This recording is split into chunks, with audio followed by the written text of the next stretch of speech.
요한복음 20장 19절 말씀에 보면은요, 이렇게 예수님께서 두려움에 있는 제자들에게 나타나셔서 말씀을 하시죠. 이날 곧 안식 후 첫날 저녁 때에 유대인들이 두려워하여 모인 곳에 문을 닫았더니 예수께서 가운데 서서 이르시되 너희에게 평강이 있을지어다. 아멘. 이 말씀처럼요, 하나님께서 우리 주님께서 오늘 여러분 가운데 말씀과 기도와 찬양 가운데 임재하시는 그 예수님께서 말씀하실 줄 믿습니다. 너희에게 평강이 있을지어다. 이 평강의 은혜와 기쁨이 회복되어지는 오늘 예배가 되어서요, 혹시 한 주간도 여러분 삶에 근심이 있으셨습니까? 걱정이 있으셨습니까? 아픔이 있으셨습니까? 연약함이 있으셨어요? 두려움이 있으셨습니까? 하나님을 바라보시기 바랍니다. 그 주님이요, 오늘 우리 가운데 임하셔서 이 평강의 은혜를, 회복의 은혜를 더해 주십니다. 또 내일부터 우리 교회가 말씀잔치인 부흥회를 시작합니다. 모두 참석할 줄 믿습니다. 그래서 저는 오늘 여러분께 그 부흥성을 통해서 몇 가지 먼저 묻고 싶은 게 있는데, 그게 뭐냐면요, 우리가 부흥회를 통해서 우리 성도님들 어떤 걸 기대하고 또 부흥회를 어떻게 준비하면서 맞이하고 있으십니까? 부흥회를 그냥 하나의 행사로 기대하십니까? 아니면 강사님을 기대합니까? 새로운 분위기를 기대하십니까? 아니면 진짜 하나님을 기대하고 하나님이 주실 은혜를 기대하고 계십니까? 저는요, 하나님이 주실 은혜를 기대하시는 줄 믿습니다. 그래서 저와 여러분이 기도하면서 우리가 준비했던 내일부터 시작된 부흥회를 통해서요, 하나님께서 귀한 은혜를 마음껏 주실 거예요. 은혜를 사모하는 자에게 그 심령의 하나님은요, 은혜를 주십니다. 아멘. 제가 지지난주 말씀드렸지만 그 12년 동안 혈루병 걸린 여인이요, 은혜를 사모하며 예수님의 옷장을 만졌을 때에 그에게 은혜가 임했고 치유의 역사가 일어났던 것처럼 하나님은요, 은혜를 구하고 사모하는 자에게 분명한 은혜를 주실 줄 믿습니다. 그 은혜를 저희가 기도하며 준비해 왔으니까요, 그 말씀의 잔치에 우리 모든 성도들 참석하시고요, 또 나뿐만이 아니라 우리 주변에 많은 분들 함께 초청하셔서 이번에 우리 교회에서 잔치가 열렸어, 그 잔치에 함께 우리가 참여하자라고 함께 초청하시면 좋겠습니다. 그래서 집회가 몇 시라고요? 몇 시요? 저녁? 꼭 기억하시고 우리 성도님들 시간에 헌신을 하나님께 드리시기를 바랍니다. 그래서 저는 오늘 이렇게 우리가 하나님의 은혜를 기대하고 사모하면서요, 시편 42편의 이 말씀을 가지고요, 함께 갈급한 심령에 부어주시는 은혜라는 제목을 가지고 함께 말씀의 은혜를 좀 나누고자 합니다. 시편 42편은요, 영적 침체를 통과한 사람의 신앙의 고백의 그런 시이기도 하고요, 또 하나님을 바라보는 시선의 변화가 일어나는 것이 시편 42편의 말씀입니다. 그래서 42편 1절에 보면은요, 이렇게 시작을 합니다. 하나님이여, 사슴이 시냇물을 찾기에 갈급함같이 내 영혼이 주를 찾기에 갈급하나이다. 아멘. 시냇물이 왜 시냇물이 아니라 사슴이 시냇물을 왜 찾을까요? 단순히 그가 갈증을 느껴서 그렇게 찾는 모습이죠. 그러니까 이것은요, 내가 그만큼 갈망한다는 것을 이미지로 표현한 시인의 모습입니다. 하나님을 향한 갈망이 내가 이처럼 강합니다라는 것을 표현하고 있는 거예요. 근데 우리가 여기서 알아야 될 것은요, 이 시인은 하나님을 모르는 그런 사람이 아닙니다. 이미 하나님을 알고 있는 사람, 그러니까 예배를 드렸던 사람이라는 거죠. 그럼 생각해 보세요. 우리가 생각할 때 신앙의 연륜이 깊어지면 깊어질수록 갈급함이 줄어드는 게 정상이라고 생각하십니까? 우리의 성경의 지식이 쌓이면 쌓일수록 하나님을 찾는 갈망이 줄어드는 것이, 약해지는 것이 자연스러운 것이라고 생각하십니까? 아니죠. 오히려 반대의 모습을 갖습니다. 참된 은혜를 경험한 사람은요, 하나님의 은혜를 더 사모하게 되고요, 하나님을 맛본 사람은요, 더 하나님을 갈망하게 된다라는 거예요. 더욱이 지금 시편 기자는요, 영적 침체에 빠져서 사람들의 조롱을 받은 사람입니다. 3절 말씀에도 보면은 사람들이 종일 내게 하는 말이 내 하나님이 어디 있느냐 하오니 내 눈물이 주야로 내 음식이 되었도다라고 고백해요. 그러니까 사람들이 그를 조롱하니까요, 그의 눈에서는요 눈물이 계속 나는 거예요. 그런데 놀라운 건 뭐냐면요, 이런 상황 속에서 이 시편의 기자는요 절망으로 말하지 않고요 믿음으로 선포합니다. 하나님을 찬양하는 것으로요 이 시를 마치고 있다라는 거죠. 그럼 우리 성도님들 보세요. 부흥은요 어떤 뜨거운 분위기에서 시작되는 것이 아니라 갈급함, 하나님을 찾는 갈급함에서 시작이 되는 거예요. 성령의 역사는요 사람의 열정이 아니라 하나님을 향한 진실한 갈망이 있을 때에 성령의 역사가 임하심을 믿으시기를 바랍니다. 그래서 내일부터 시작되는 부흥회가요 단순히 교회가 1년에 두 번씩 하는 프로그램이 아니에요. 어떤 은혜를 쟁취하는 그런 시간이 아니라 하나님이 부어주신 은혜를 내가 수용하는 시간, 하나님을 막 움직이는 그런 집회가 아니라 하나님 앞에 내가 엎드리는, 그리고 내가 무너지는 시간이 바로 부흥이라는 거죠. 그렇다면 저는 오늘 이 말씀을 통해서 우리가 이런 질문을 던지고 한번 생각해 봤으면 좋겠습니다. 나는 정말 하나님을 갈망하고 있는가? 아니면 부흥의 이 분위기만 내가 기대하고 있는가?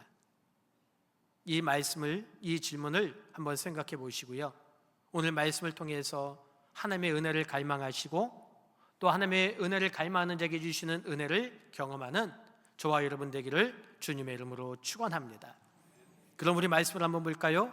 우리 시편 42편 1절과 2절 말씀을 다시 한번 같이 봉독해 봅니다. 시작. 하나님이여 사슴이 시냇물을 찾기에 갈급함같이 내 영혼이 주를 찾기에 갈급하니이다. 내 영혼이 하나님 곧 살아계시는 하나님을 갈망하나니 내가 어느 때에 나아가서 하나님의 얼굴을 배울까. 아멘. 자, 지금 시인은요 앞에서 말씀드렸던 것처럼 하나님을 향한 갈급함이 있어요. 이 갈급함이 우리 성도님들 신앙의 미성숙이라고 생각하십니까? 저는 그렇게 생각하지 않아요. 오히려 영적으로 건강하다는 증거예요.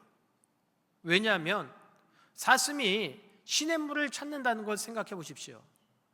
단순히 그가 시냇물이 자기 취향에 맞아서 시냇물을 찾을까요? 아니에요. 간절히 찾는다는 것은요 생존의 문제예요. 그가 갈증을 느꼈다는 것은요 살아있다는 신호예요. 죽은 사람이요 갈증을 느낄까요? 느끼지 못해요. 마찬가지입니다. 하나님을 향한 갈증이 있다는 것은 뭐예요? 우리가 영적으로 살아있다는 증거예요.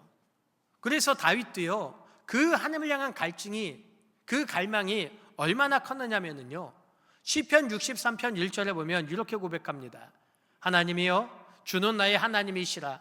내가 간절히 주를 찾되 물이 없어 마르고 황폐한 땅에서 내 영혼이 주를 갈망하며 내 육체가 주를 앙모하나이다. 아멘. 다윗은 왕이었잖아요. 그가 갈망한 것이 뭐였습니까? 권력이었나요? 더 큰 명예였나요? 아니에요. 하나님을 갈망해요. 그 이유가 뭡니까? 내가 하나님을 알면 알수록 더 알고 싶어지는 거예요. 내가 하나님의 은혜를 경험하니까 그 은혜를 더 내가 경험하고 싶은 거예요. 그 다윗이 그런 고백을 하고 있는 거예요. 지금 시인도 마찬가지예요. 시인의 모습을 보십시오. 42편 4절에 보면은요 그가 이렇게 말합니다. 내가 전에 성의를 지키는 무리와 동행하여 기쁨과 감새 소리를 내며 그들을 하나님 집으로 인도하였더니 이제 이 일을 기억하고 내 마음이 상하는도다 라고 이야기해요. 이게 무슨 얘기냐면요 지금 내가 성전의 자리에서 멀리 떨어져 있는 거예요. 더 이상 성전에서 하나님께 예배를 드릴 수 없는 거예요. 더군다나 이 시인은요 지금 이방 땅에서 우상에게 둘러싸여 있어요. 그러다 보니까 내가 하나님과 떨어진 그런 느낌을 받은 거죠. 그래서 뭐라고 얘기합니까? 내가 지금 예배의 자리에 있지 않지만 그 환경을 탓하는 것이 아니라 예전에 하나님께 드렸던 그 예배의 기쁨을 기억하는 거예요. 과거에 하나님이 주셨던 은혜를 기억하는 거예요. 그리고는 고백하는 거죠. 하나님, 내가 하나님을 찾습니다.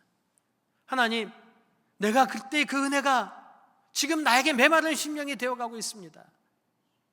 그렇게 하나님을 찾고 있는 거죠. 그렇다면 우리 성도님들, 지금 여러분은 어디에 갈급함을 두고 계세요? 나의 갈급함은 지금 어디 있습니까? 세상의 물질입니까? 권력입니까? 명예입니까? 내가 거기에 빠져가지고 하나님을 향한 갈급함을 잃어버리고 계시지는 않습니까? 교회 안에서도요, 내가 사역을 해요, 봉사를 해요. 그러다 보니까 필요함을 느껴요. 또 관계 속에서 갈등이 있어요. 시대의 변화 속에서 여러 가지 핑계를 대요. 그러다 보니까 하나님과 관계가 느슨해져요. 결국 하나님 향한 갈급함을 잃어버리고 있지는 않느냐는 거예요. 우리가 하나님에 향한 갈급함이 내 속에 그것을 잃어버린 채 무덤덤하게 우리가 살아가고 있지는 않느냐는 거예요. 마태복음 5장 6절 말씀 보십시오. 의에 주르고 목마른 자는 복이 있나니 그들이 배부를 것이며 라고 말씀을 합니다. 의는 뭡니까? 단순히 도덕적 행위가 아니에요. 하나님의 통치, 하나님과 올바른 관계, 그 관계를요 갈망하는 마음이에요.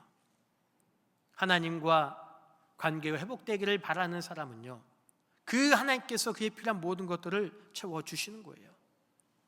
그래서 이 갈급함은요, 결핍이기도 하지만 뭐예요? 소망이에요. 내가 목이 마르다는 것은요, 아직까지 하나님을 바라본다는 거예요. 아직까지 하나님을 의지한다라는 거예요. 내가 하나님을 원한다는 거예요. 우리 성도님들, 이 갈급함이 있기를 주님의 이름으로 축원합니다. 내 속에 이 갈급함이 없이요 무덤덤하게 우리가 지내고 있지는 않으세요? 요한계시록 3장을 한번 보면은요, 라오디아 교회가 나오죠. 그 교회를 향해 하나님께서 뭐라고 말씀하십니까? 그들이 생각하는 모습과 하나님이 오셨다는 생각은 너무나도 달라요. 라오디아 교회는 스스로 이야기합니다. 나는 부자야, 나는 부유해, 나는 부족한 것이 없어 라고 이야기하죠. 근데 예수님은요, 네 공고한 것과 가련한 것과 가난한 것과 눈먼 것과 벌거벗은 것을 너가 알지 못해. 라오디아 교회의 문제가 뭐예요? 핍박이었습니까? 이단이었습니까? 아니에요. 그들은 난 부족한 것 없어, 자기 만족이에요. 갈급함이 사라졌다는 거예요. 갈급함이 없는 신앙은요, 보기에는 아무런 문제가 없는 것처럼 보여요. 왜요? 라오디아 교회처럼 나는 아무 문제 없잖아요. 나는 배부르잖아요. 나는 열심히 봉사도 하잖아요. 나는 내 자리에서 예배도 나오잖아요. 아무 문제 없어요. 그러나 그 내면은요, 그 마음은요 메말릴 수밖에 없다는 거예요. 지금 시인도 마찬가지죠. 지금 자기 상태를 보고요 낙심하고 흔들려요. 내가 갈급함을 가지고 하나님을 찾아야 되는데 그 마음이 있다는 거예요. 우리 성도님들, 요한복음 4장에 나오는 사마리아 여인처럼 우리가 하나님을 향한 갈급함, 그 예수님께서 주시는 목마르지 아니하는 그 영원한 생명 생수의 그 물을 나는 얼마나 찾고 있습니까? 우리가 반복되는 신앙생활 속에서 안주하지 말고요, 그냥 무덤덤하게 나는 부유하다고 생각하지 말고요, 내가 주를 찾는 그 갈급함이 부끄럽다고 생각하지 마세요. 갈급함은요 은혜 받은 자의 정상적인 모습이에요. 하나님은 그 갈급한 심령 위에 은혜를 부어주심을 믿으시기를 바랍니다. 저는 우리 가운데 이 갈망이 회복될 때에 바로 개인의 부흥이 시작되고요 교회의 부흥이 시작됨을 믿으시기를 바랍니다. 그래서 주를 찾는 그 갈급함, 사슴이 시냇물을 찾듯이 주님, 내가 주의 은혜를 사모합니다. 주님, 내가 주님을 사모합니다. 이 갈급함이요 우리 가운데 있어야 되죠. 지금 시인은요, 그 하나님을 찾는 갈급함을 보이고 있어요. 근데 다른 한편은 어떤 것을 보이냐면요, 그 갈급함 속에 낙심도 함께 자리하고 있어요. 우리 3절 말씀을 함께 봉독해 봅니다. 시작. 사람들이 종일 내게 하는 말이 내 하나님이 어디 있느냐 하오니 내 눈물이 주야로 내 음식이 되었도다. 아멘. 시인의 이 고백은요, 매우 현실적이에요. 그는 단순히 목이 마르다라고 말하는 것이 아니라 사람들의 조롱을 듣고 있어요. 그러다 보니까요, 하나님의 임재를 체험하지 못한 채 하루하루 눈물을 흘며 보내는 거예요. 이게 영적 침체의 모습이에요. 우리는 가끔 그렇게 생각합니다. 낙심할 때 하나님이 나를 떠나셨어, 그렇게 생각해요. 기도가 잘 되지 않으면요, 하나님과 멀어졌다고 생각해요. 말씀을 들어도 찬양을 해도 내가 감동이 없으면요, 은혜가 끊어진 것 같아요. 그리고 하나님이 나하고 멀리 계신 분처럼 생각이 들어요. 정말 그럴까요? 하나님이 우리를 떠나시거나 멀리 계신 분입니까? 아니에요. 히브리서 13장 5절 말씀 볼까요? 우리 함께 봉독합니다. 시작. 돈을 사랑하지 말고 있는 바 족한 줄로 알라. 그가 친히 말씀하시기를 내가 결코 너희를 버리지 아니하고 너희를 떠나지 아니하리라 하셨느니라. 아멘. 하나님이 뭐라고 말씀하시면 내가 결코 너희를 어떻게 한다고요? 버리지 아니하고 너희를 어떻게 한다고요? 떠나지 아니하리라. 아멘. 하나님은요, 어떤 순간에도요, 어떤 상황 속에서도요, 나와 함께 하시는 분임을 믿으시기를 바랍니다. 하나님의 약속은요, 우리의 감정에 따라 흔들리는 분이 아니에요. 지금 시인은요, 하나님이 사라졌다, 떠났다, 그렇게 말하지 않아요. 다만 느끼지 못하는 것 뿐이에요. 그러니까 영적 침체는 뭐냐면요, 하나님과의 단절이 아니에요. 뭐냐면 우리 인식의 혼란이에요. 하나님은 여전히 계세요. 여전히 나와 함께 하시고 여전히 여기 계신데 나의 시선이, 나의 눈이 흐려지는 거예요. 내가 인식을 못하는 거예요. 그렇기 때문에 우리의 시선을 밝혔어요. 하나님을 바라보는데 우리가 소망을 둬야 되는 거예요. 지금 시인은요, 그래서 뭐라고 얘기했냐면요, 40편 5절에 이렇게 이야기해요. 내 영혼아, 네가 어찌하여 낙심하며 어찌하여 내 속에 불안해하는가? 너는 하나님께 소망을 두라. 그가 나타나 도우시로 말미암아 내가 여전히 찬송하리로다. 아멘. 보세요, 시인은요, 자기 감정에 끌려가지 않았어요. 자기 감정이 주인이 되도록 허락한 것이 아니라 어디에 소망을 뒀습니까? 하나님께 소망을 두라고 고백하고 있다라는 거죠. 우리 성도님들, 여러분 감정에 끌려다니지 마십시오. 감정이 여러분의 주인이 되지 말도록 하시고요, 하나님께 소망을 두시기를 주님의 이름으로 축원합니다. 내 감정에 두면은요, 하나님을 보지 못해요. 내 감정에 끌려가면은요, 하나님이 계셔도요, 보지 못해요. 이건 단순히 자기 위로가 아니에요. 말씀에 근거한 믿음의 선언이에요. 이런 선언을 우리 모두가 하기를 주님의 이름으로 축원합니다. 열왕기상 19장 보십시오. 거기 보면 엘리야 이야기가 나오잖아요. 갈멜산에서 큰 승리를 거뒀죠. 근데 이세벨 말 한마디에 무너져서 로뎀나무 앞에서요, 막 죽기를 간구해요. 절망과 괴로움 낙심 가운데 있는 그에게 하나님이 세미한 음성으로 말씀하시고 그가 그에서 다시금 힘을 얻고 사명의 길을 가죠. 근데 그 모습을 생각해 보면은요, 하나님께서 엘리야의 환경을 바꿔주셨습니까? 이사벨을 죽이셨습니까? 아방을 죽였습니까? 우상 숭배자들 다 몰아내셨습니까? 아니에요. 환경은 그대로예요. 변한 건 아무것도 없어요. 다만 한 가지, 그의 시선을 바꿔주셨어요. 세상이 아니라 하나님을 향한 시선으로요, 그의 눈을 돌리셨다라는 거예요. 환경은 여전히 변한 것이 없지만 우리 시선이 어디를 두느냐가 중요해요. 42편 8절 말씀 보십시오. 낮에는 여호와께서 그의 인자심을 베푸시고 밤에는 그의 찬송이 내게 있어 생명의 하나님께 기도하리로다 라고 고백해요. 시인은 여전히 밤이었습니다. 그러나 그 밤 속에서 하나님의 인자심을 보는 거예요. 나의 환경이, 나의 상황이 변하지는 않았지만 그의 해석이 달라지는 거죠. 우리는 오늘 이 시대는 그런 이야기 많이 하죠. 교회 침체, 부흥이 안 된다. 환경 탓으로 돌려요. 시대 탓을 이야기합니다. 문화가 세속화됐잖아. 다음 세대들이 그렇잖아. 사회 분위기가 그렇잖아. 맞아요. 그런 영향 분명히 있죠. 근데 한번 깊게 생각해 보자고요. 그 상황 속에서 우리가 하나님을 바라보고 있습니까? 아니면 그 현실을 바라보고 있습니까? 현실을 바라보니까 할 수 없다고, 안 된다고 생각하는 거예요. 지금 시대가 그런 시대잖아. 우리가 물질이 없잖아. 사람이 없잖아. 아무것도 할 수 없잖아.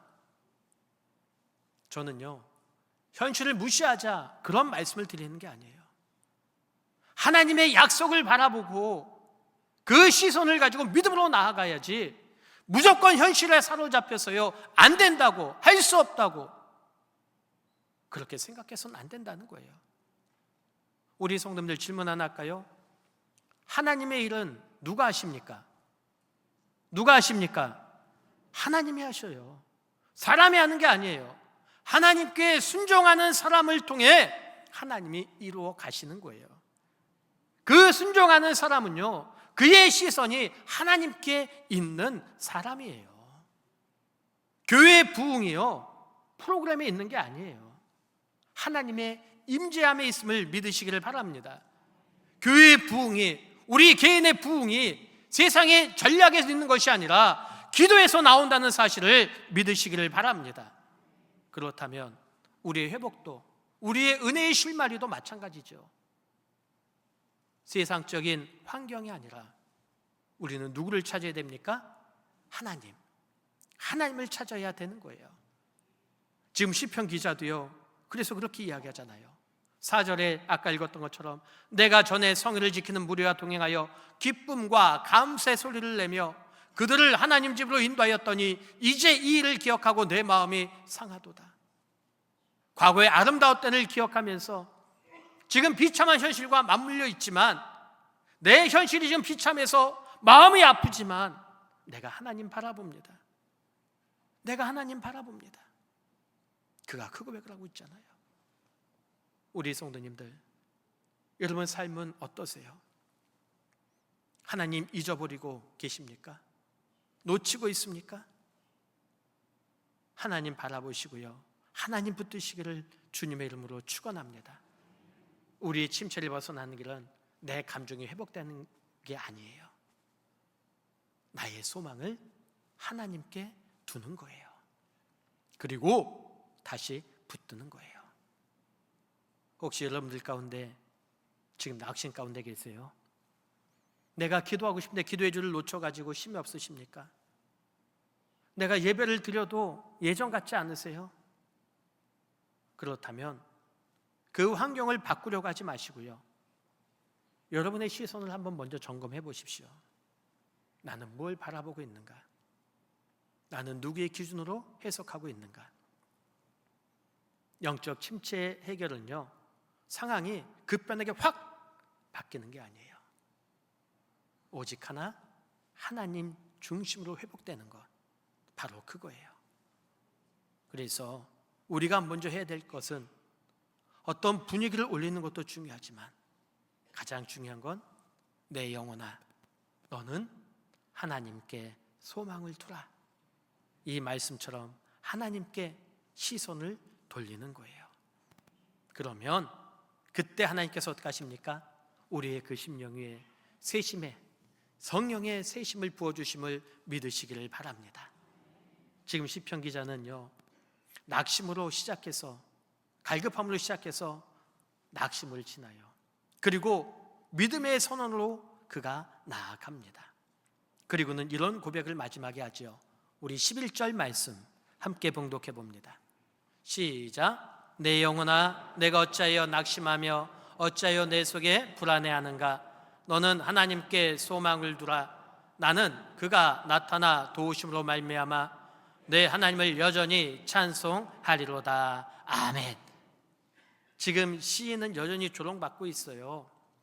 상황과 환경은 변하지 않았어요. 근데 마지막에 뭐를 고백합니까? 내 하나님을 어떻게 한다고요? 여전히 찬송하리로다. 아멘. 이 믿음의 선언을 그가 하고 있는 거예요. 이 고백은요, 감정의 결과가 아니에요. 믿음의 선택이에요.